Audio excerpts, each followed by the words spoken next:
بالصالحين أعوذ بالله من الشيطان الرجيم بسم الله الرحمن الرحيم ألم تر إلى الذين خرجوا من ديارهم وهم ألوف حذر الموت فقال لهم الله موتوا ثم أحياهم إن الله لذو فضل على الناس ولكن أكثر الناس لا يشكرون صدق اللہ العظیم۔ یہ قرآن مجید فرقان حمید سورہ بقرہ کا درس ہمارا کل یہاں سے شروع ہوا تھا۔ الم تر الی الذین خرجوا من دیارہم، کہ یہ گھروں سے نکلے موت کے خوف سے۔ اس کا پورا واقعہ ہم نے سنا، اور پھر وہ ایک وادی میں جا کے جمع ہوئے، وہاں موت نے اس کو گھیر لیا، اور پھر حضرت حزقیل علیہ السلام کی دعا سے اللہ نے ان کو دوبارہ زندگی دی۔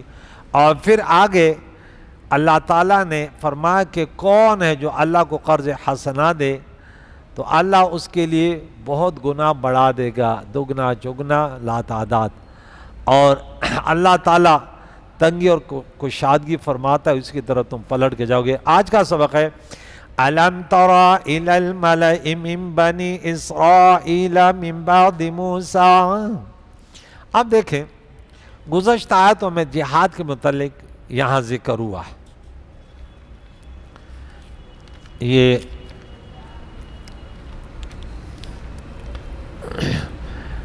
کہ جہاد کرو اللہ کے راہ میں، وَقَاتِلُوا فِي سَبِيلِ اللَّهِ، کہ یہ جہاد بعض عبادات ایسے ہیں کہ تمام امتوں میں پائے جاتے ہیں۔ جہاد کا معنی کیا ہے؟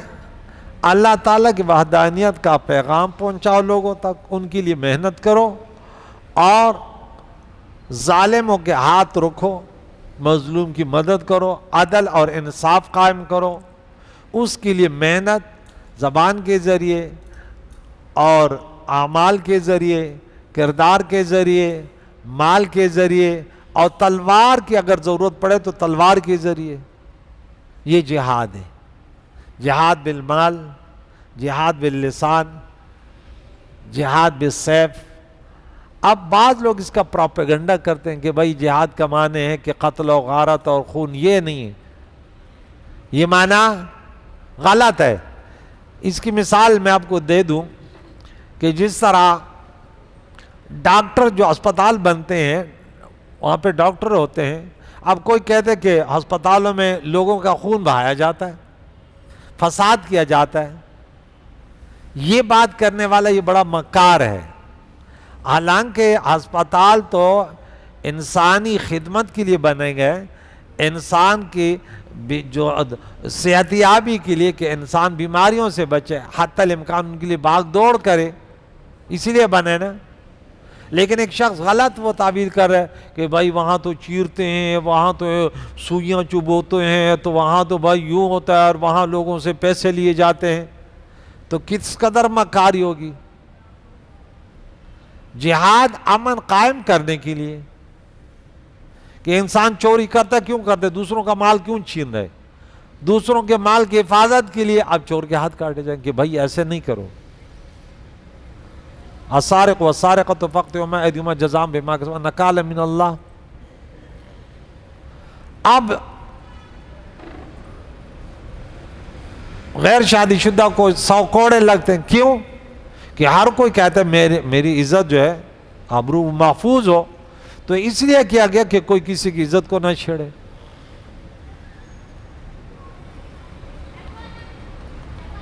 اسی طرح قصاص میں کسی کو قتل کیا جاتا ہے تو کس لیے؟ تاکہ کوئی کسی کا وہ نہ بہائے، خون نہ بہائے۔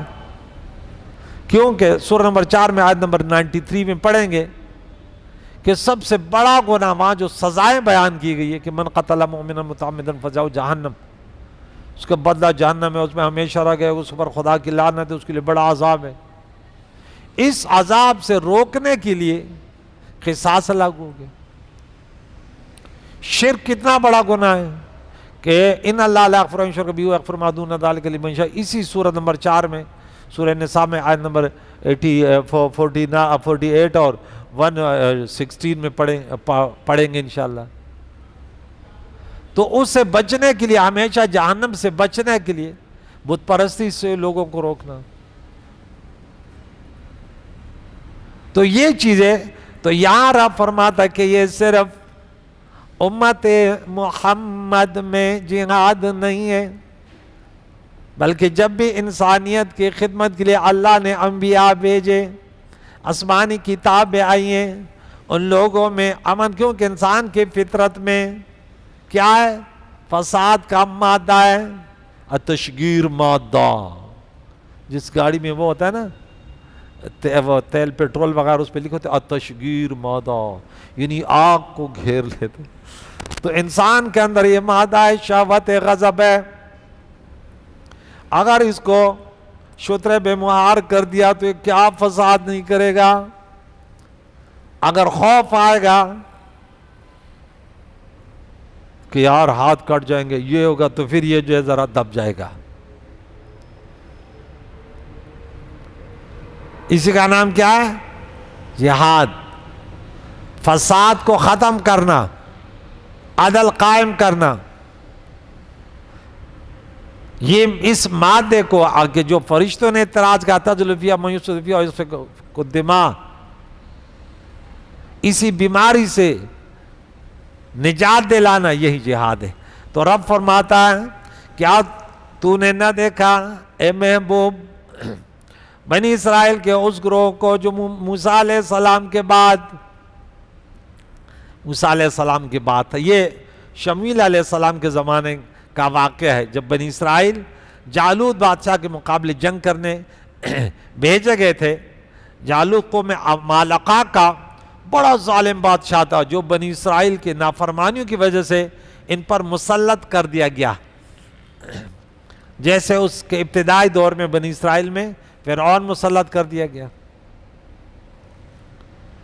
اس واقعات کو بیان کرنے میں کتنی بڑی عبرت ہے کہ جب بنی اسرائیل موسیٰ علیہ السلام دنیا سے چلے گئے، ان کے اندر فسادات، شرکیات، بڑے خرافات آ گئے. یہ جالوت بڑا طاقتور بادشاہ تھا. جیسے اب ہم مسلمان دن بہ دن نمازیں ہمارے صحیح نہیں ہیں، نام تو ہمارے بڑے ہیں، شور تو ہمارا بڑا ہے، لیکن ہمارا کردار زیرو کی طرف جا رہا ہے. سوشل میڈیا پر دیکھ، مولوی لڑے ہوئے ہیں، ماشاءاللہ لڑے ہوئے ہیں، مناظرے پہ مناظرے ہو رہے ہیں، مدرسے، لیکن مثبت سوچ، اتحاد کی سوچ، مسلمانوں کو اس دلدل سے، ذلت اور رسوائی سے نکالنے کی سوچ، وہ 100 مولویوں میں ایک کو اللہ نے دی. باقی سب کہتے یہ اس مولوی کو نہیں چھوڑوں گا، وہ کہتے اس کو نہیں چھوڑوں گا، لگے ہوئے. اور باطل قوتیں تماشا دیکھ رہی ہے. ہلاکو خان نے جب دجلہ کے سمندر کو خون ہی خون کر دیا اور کتابیں، تو کیا ہو رہا تھا؟ یہ آپس میں لڑے ہوئے تھے، انہوں نے بولا چلو حملہ کرو، کچھ نہیں. اتحاد بڑی قوت ہے. آپ کے اندر اتحاد نہیں ہے، آپ کچھ نہیں کر سکتے. آپ کے گھر میں آگ لگ گئی، بیٹا بیٹی اور بہو اور یہ سب لڑ گئے، دوسرے آپ سے آرام سے فائدہ اٹھا سکتے ہیں، کیونکہ لڑنے والا دوسروں سے مل بھی سکتا ہے کہ ابو تو مجھے ویسے بھی پیسے نہیں دیتے. وہ کہتے دیکھ میں تیرے کو اب کے ابو سے پیسے چھینتا ہوں اور تیرے کو اس میں 1 لاکھ دوں گا، تو موبائل لے لینا، مجھے بتانا جب یہ بینک میں پیسے لے کے جائے. بیٹا کہتا ہے یار ویسے بھی ابو نہیں دیتا، گالیاں دیتا ہے، ڈانٹتا رہتا ہے. اب گھر کا بیٹا جو ہے نا وہ چور کو فون کر رہا ہے، ابو ابھی پیسے لے کے جا رہا ہے، پیچھے پڑ جا. گھر میں بلاتے فلاں جگہ امی نے پیسے رکھے. کیوں؟ اتحاد، اتفاق نہیں ہے. بنی اسرائیل جب تتر بتر ہوئے، فرقوں میں بٹ گئے، اس کے بعد جالوت مسلط ہوتا ہے، ہزاروں کے تعداد سے گرفتار ہو رہے ہیں، قتل و غارت ہو رہی ہے، ان کے گھروں کو خالی کر رہے ہیں، ہر طرف میدان. جیسے آج ہم مسلمان پر کشمیر کی حالت دیکھیں، افغانستان کا منظر دیکھیں، انڈیا میں مسلمانوں کی حالت، اس کو عرب پر فلسطین میں دیکھیں، جہاں بھی دیکھیں مسلمان مظلوم ہیں. وجہ کیا ہے؟ مسلمان شرابوں میں لگا ہوا پیسے والا، بدکاریوں میں لگا ہوا ہے، تماشوں میں لگا ہوا ہے، رسول اللہ کی شریعت کی کوئی فکر نہیں ہے۔ رب کریم وہ واقعہ بیان کر رہا ہے کہ جب ان کی یہ حالت ہوئی، ایک عورت انبیاء علیہ السلام کے سلسلے میں ایک عورت رہے گی، اس کا حاملہ ہوئی، اس کا بچہ پیدا ہوا، یہ شمیل علیہ السلام، اس کو بیت المقدس بھیجا اور اس کو تعلیم دی، تربیت دی، اس کے پاس وہی آئی کہ اب آگے تحریک بڑھائے۔ تو اس کو جب نبوت عطا ہوئی، اب انہوں نے کہا کہ آپ کیسے نبی بن گئے؟ اگر آپ نبی ہیں تو ہماری جہاد کا بندوبست کریں، کیونکہ جب انسان کو تکلیف ہوتی ہے نا، تکلیف بڑھ جاتی ہے، تو وہ کیا کہتے ہیں؟ ہمارا آپریشن کریں، کہتا ہے نہیں کہتا؟ کیونکہ نیندیں اڑ جاتی ہیں تو پھر آپریشن کے لیے تیار ہوتا ہے نا، گولیوں سے آرام نہیں آتا۔ جب عزتیں لوٹی جا رہی ہے، مال لوٹے جا رہے ہیں، گھروں سے نکالا جا رہا ہے، کاروبار برباد ہے، تو پھر لڑنے کے لیے تیار۔ کیا کہتے ہیں؟ اس سے اچھا کہ بس ختم ہو جائے۔ اذ قالوا، جب انہوں نے کہا لنبی لہم، اپنے نبی سے، ایک پیغمبر سے جو شمیل علیہ السلام تھا، ابعث لنا ملکن، ہمارے لیے ایک بادشاہ مقرر کر، نقاتل فی سبیل اللہ، کہ ہم اللہ کے راہ میں باطل قوتوں کے ساتھ لڑے۔ شمیل علیہ السلام نے کہا قال هل عصیتم ان کتب علیکم القتال، قریب ہے لگتا یوں کہ اگر تم پر قتال فرض ہو گیا، جہاد، تو اللہ تو قاتلو، لگتا ہے کہ تم جہاد نہیں کرو گے، در جہاد ہو یعنی پھر تم دونوں عذابوں میں آ جاؤ گے، ایک تو ویسے بھی ہے، دوسرا اللہ کے حکم کے بھی نافرمان ہو جاؤ گے۔ اب یہ کیا جواب دیتے ہیں؟ قالوا وما لنا، کہتے ہیں ہمیں کیا ہوا، اللہ نقاتل، کہ ہم جہاد نہیں کریں گے، فی سبیل اللہ، اللہ کے راہ میں، وقد اخرجنا، بے شک ہم نکالے گئے، من دیارنا، اپنے گھروں سے، اپنے آبادیوں سے، وابناءنا، اپنی اولاد سے ہمیں جدا کیا گیا۔ ہماری حالت تو دیکھیں، ہم پر کتنا ظلم و ستم ہو رہا ہے، اللہ کی بندگی کے لیے دروازے بند ہیں۔ جب ظلم و ستم بڑھ جاتا ہے، آج ہم اذانیں بھی دے رہے ہیں، درس قرآن بھی دے رہے ہیں، لیکن اگر باطل و قوتوں کو موقع ملا تو یہ سب کو بند ہے کہ بولا نہیں نہیں یہ نہیں کرو، جہاد کا لفظ آپ نہیں بول سکتے۔ کیا مقصد؟ اللہ کا کلام آپ بیان نہیں کر سکتے۔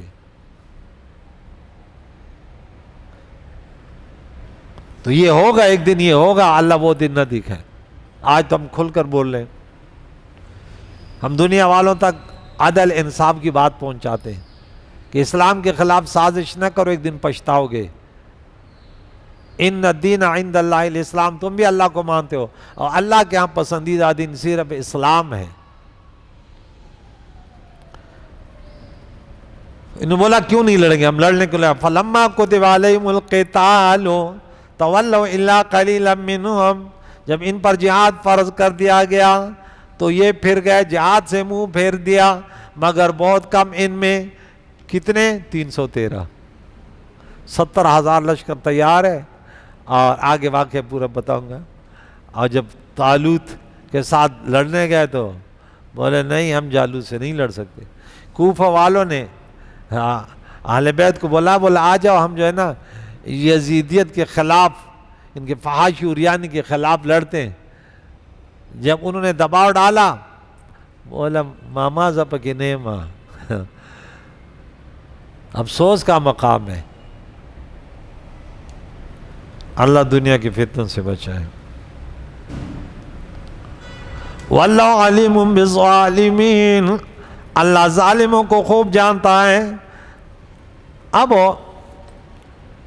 طالوت جو تھے یعقوب علیہ السلام کے اولاد، بنیامین کے اولاد سے تھے۔ کچھ بادشاہ حد تھی ان میں، یعقوب علیہ السلام کے اولاد میں کچھ نبوت تھی۔ اب یہ جو تھے بنیامین، یوسف علیہ السلام، یہ جو ہے نا ان کے اندر یہ چیزیں نہیں تھیں۔ ان کا سلسلہ جیسے اسماعیل علیہ السلام کا سلسلہ، وہاں سے وہ ہوا تو حضور علیہ السلام اس کے اولاد میں تشریف لائے، لیکن اسحاق علیہ السلام کی وہ کڑی در کڑی بنی اسرائیل آئے. تو اب ان کا واقعہ بڑا طویل ہے کہ کون بادشاہ کون بنے گا. اب یہ مختلف واقعات ہیں. یہ کسان تھا، دراز گوشت پالتے تھے، یہ لیکن کوئی مالی حیثیت اتنی اچھی نہیں تھی. اپنے دراز گوشت گدھے تلاش کر رہے آ رہا ہے. تو اب ان کے پاس کچھ تیل تھا شمویل علیہ السلام کے پاس، اور کچھ پانی اس طرح اس میں یہ تھا کہ یہ جب ابلنے لگے، جب آپ کے پاس کوئی آ جائے نا یہ ابلنے لگے تو سمجھو کہ یہی ہے وہ بادشاہ، یہی ہے. جب یہ ان کے پاس آیا کہ ہم پتہ کرتے ہیں کیا ہوتا ہے، اللہ کا نبی ہے، تو اس نے دیکھا وہ ابلنے لگا پانی. اس نے بولا یار یہ ہے. اب اس کے پاس ایک عصا تھا شمویل علیہ السلام کے پاس. اس نے بولا وہ جو بادشاہ بنے گا وہ اس عصا کے برابر ہوگا. دیکھا تو بولا یہ تو یہی شخص ہے. بولا آپ بادشاہ ہیں؟ اس نے بولا میں کہاں بادشاہ ہوں، میں ایک غریب انسان ہوں، کہاں سے میری بادشاہت اور کہاں میں. اس نے بولا نہیں. بنی اسرائیل کو جمع کیا، بولا یہ تمہارا بادشاہ. اعلان کیا، وقال لهم نبیہم، ان سے بنی اسرائیل سے ان کے نبی نے کہا شمویل علیہ السلام نے، ان اللہ قد بعث لکم طالوت ملکا، اللہ تعالیٰ نے تمہارے لیے اس طالوت کو بادشاہ مقرر کیا، یہ تمہارا بادشاہ ہوگا. انہوں نے دیکھا، بولا یہ کیسے بادشاہ ہوگا. ہر دور میں انسان کے فتنے میں مادہ پرستی ہوتی ہے. کیا؟ مادہ پرستی. دنیا بڑی میٹھی ہے. اب انہوں نے کہا قالو، اب پہلے کہا کہ بادشاہ ہونا چاہیے. اب بھائی اللہ کا حکم ہے، نبی کا حکم ہے، تم بیچ میں پھر چون چرا. اتحاد اتفاق دنیا میں سب سے مشکل کام ہے جس کے بارے میں ہم نہیں سوچتے.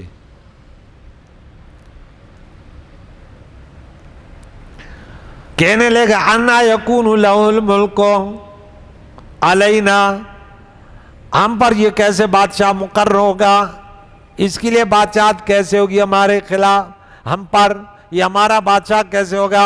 وَنَحْنُ أَحَقُّ بِالْمُلْكِ مِنْهُ، ہم ان سے زیادہ بادشاہت سلطنت کے حقدار ہیں. بھئی ہمارے پاس پاور ہے، ہمارے پاس دولت ہے، ہمارے پاس تعلیم ہے، یہ ہے، فلاں ہے، فلاں ہے. یہ کون ہے؟ یہ تو ہم نہیں مانتے. اب اعتراض، وَلَمْ يُؤْتَ سَعَةً مِّنَ الْمَالِ، انہیں تو اللہ نے دولت سے بھی نہیں نوازا اور نہیں دیا گیا ان کو مال میں وسعت نہیں دی گئی. دولت مند نہیں ہے، زرداری نواز شریف کی طرح دولت مند نہیں ہے. ایسے بادشاہ ہونے چاہیے. نہ دبئی میں بنگلہ ہے، نہ سوئٹزرلینڈ میں، نہ بنگلہ میں ہے. یہ کیسے بادشاہ بنے گا؟ یہ سیاست سے ہٹ کر باتیں کر رہے ہیں، ایسا نہ پھر کوئی خط لکھ لے کہ سیاست کی باتیں کر رہے ہیں. یعنی لوگ چاہتے ہیں کہ دولت مند بادشاہ بنے، حالانکہ تمہیں دے گا تو نہیں کوئی بھی ہو. تم یہ کیوں نہیں کہتے ایسے بادشاہ جو عدل قائم کرے؟ اب یہ کہتے نہیں دولت مند ہوں.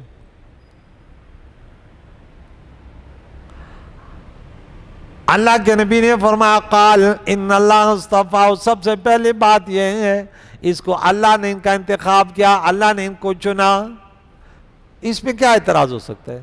جیسے وہ کہتے ہیں مرد عورت پر کیوں حاکم ہے، فضل اللہ الرجال، الرجال قوامون، بھئی اللہ نے قائم کیا، اب کون کہہ سکتا ہے؟ الرجال قوامون علی النساء، بس بات ختم. فضل اللہ بعضهم علی بعض، یہ تو اللہ کا حکم ہے. اللہ پر اعتراض کرنے والا مسلمان تو نہیں ہو سکتا نا. تو انہوں نے سب سے پہلے کہا اللہ نے ان کو چنا.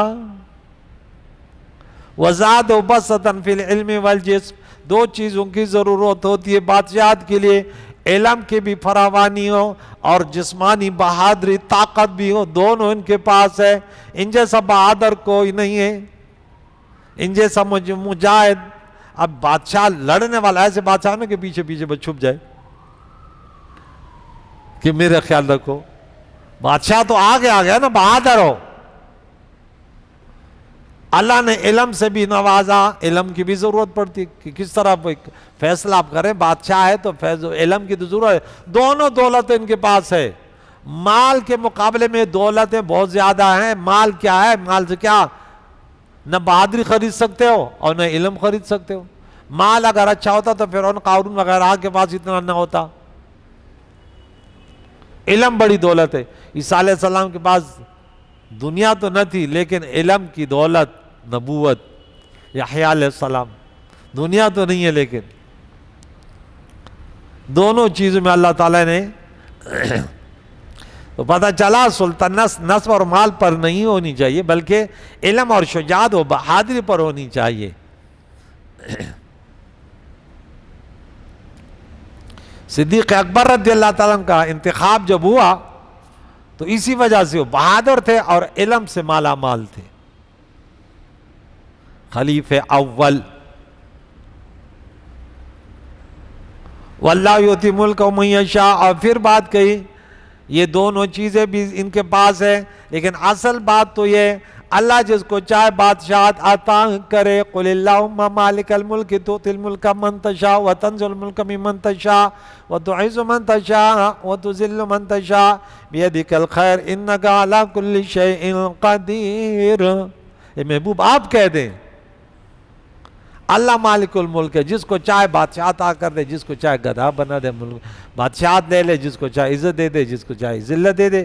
سورہ نمبر 3 آیت نمبر سورہ آل عمران آیت نمبر 26۔ وقال اچھا واللہ واسع علیم، اور یہ بھی ہے کہ انسانوں سے غلطی ہو سکتی ہے کیونکہ انسان کے پاس کمی ہوتی ہے علم کی کہ اس کا انتخاب کروں یا اللہ کے پاس تو کسی چیز کی کمی بھی نہیں، جس کا انتخاب کرتا ہے تو وہ اسی کے قابل ہوتا ہے، وسعت والا ہے، علم والا ہے۔ وقال لهم نبیہم ان الآیۃ ملکی، اور پھر ان کے نبی نے فرمایا ان کے بادشاہت کی نشانی ہے۔ جب وہ لوگ مسلط ہوئے تو ان کے پاس ایک تابوت تھا، وہ بھی وہ چھین کے لے گئے، لیکن انہوں نے ان کی بے ادبی کی، ان کے شعروں کے شعر برباد ہو گئے۔ پھر انہوں نے بولا یار اسے کیسے جان چھڑائے، گاڑی میں بیل گادی میں وہ صندوق رکھا، جنگل کی طرف روانہ کر دیا، ادھر سے فرشتے ہے وہ ادھر لے آئے بنی اسرائیل کے پاس۔ اب چونکہ وہ بالکل نشانیاں، بولے یہ نشانی ہے کہ اس کی بادشاہت آیت ملکی، اس کی بادشاہت کی نشانی ان یہ یاتیکم التابوت، کہ آئے گا تمہارے پاس وہ تابوت، وہی صندوق، فی سکینت، جس میں سکینہ ہے، دلوں کا چین ہے تمہارے رب کے طرف سے، وبقیۃ مما ترک آل موسیٰ و آل ہارون، اور کچھ بچی ہوئی چیزیں معزز موسیٰ اور معزز ہارون علیہ السلام کی ترکے کی ہے۔ تو تبرکات کا یہاں سے پتہ چلا۔ یہ تابوت شمشاد کی لکڑی کا ایک صندوق تھا، 3 ہاتھ لمبا 2 ہاتھ چوڑا، اس میں انبیاء علیہ السلام کی قدرتی تصویریں تھیں، اور توریت کی تختیاں، اور موسیٰ علیہ السلام کا عصا، آپ کے کپڑے اور نالین شریفین، اور ہارون علیہ السلام کا امامہ شریف، اور کچھ من کے ٹکڑے، من و سلوہ، من کے ٹکڑے۔ یہ جب ان کے پاس ہوتا تھا جنگ میں، یہ آگے آگے رکھتے تھے، اس کی برکت سے فتح ہوتی تھی۔ اب دیکھیں مؤثر حقیقی اللہ کی ذات ہے، لیکن بعض چیز ایسے آپ کو پیاس لگی تو پانی سے آپ کو پیاس بجھے گی۔ اب کوئی کہتے نہیں پانی سے بعد میں جانا شرک ہے، بعض لوگوں کو شرک کی بڑی فکر ہوتی ہے نا، بس وہ فکر ہونی چاہیے، لیکن یہ نہیں کہ اب ہر چیز میں شرک کو سیڑ دی۔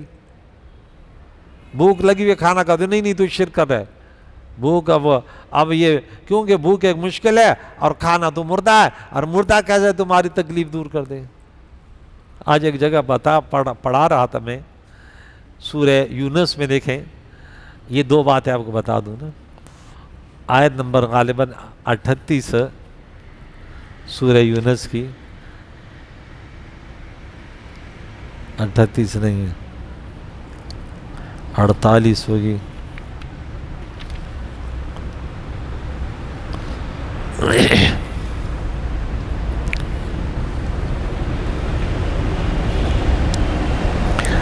اور تم 49 ہے قل لا املک لنفسی ضرا ولا نفع.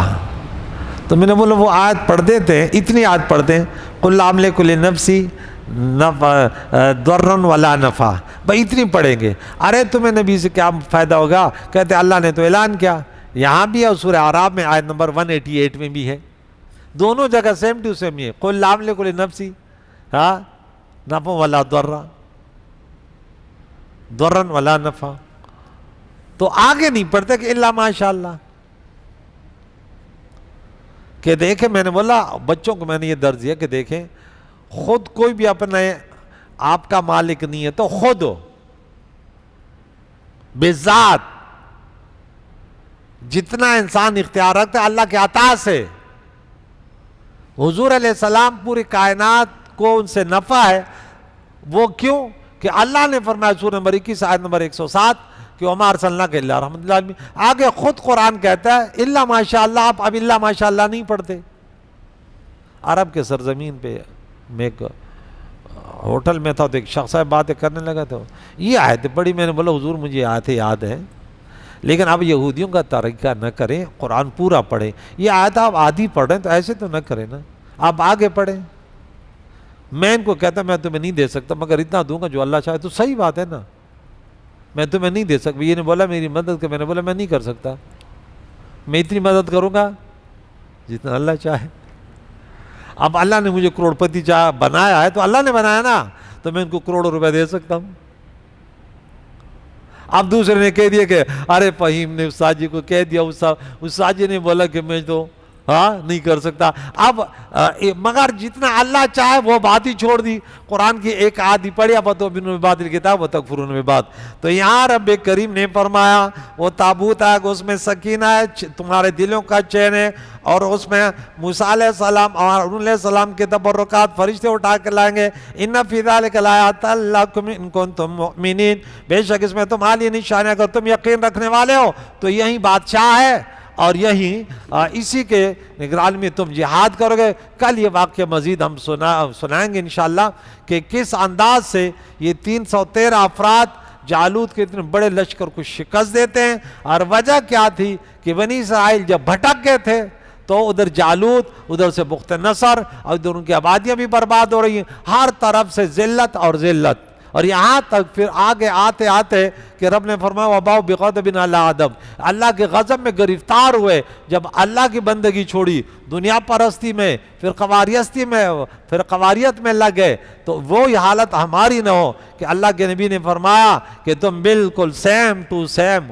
انہی کے نقش قدم پر چلو گے, پھر دیکھ لینا دنیا حاصل کرنا تمہارا مقصد بن جائے گا, موت سے ڈرنے لگو گے, پھر قومیں تمہیں اچھک لے گی. رب کریم سے دعائیں قرآن مجید کے تعلیمات کو سن کر پڑھ کر اس پر عمل کرنے کی توفیق عطا فرمائے. کریم مولا ہم سب کا خاتمہ بالخیر فرما. صلی اللہ تعالی محمد و صحبہ اجمعین.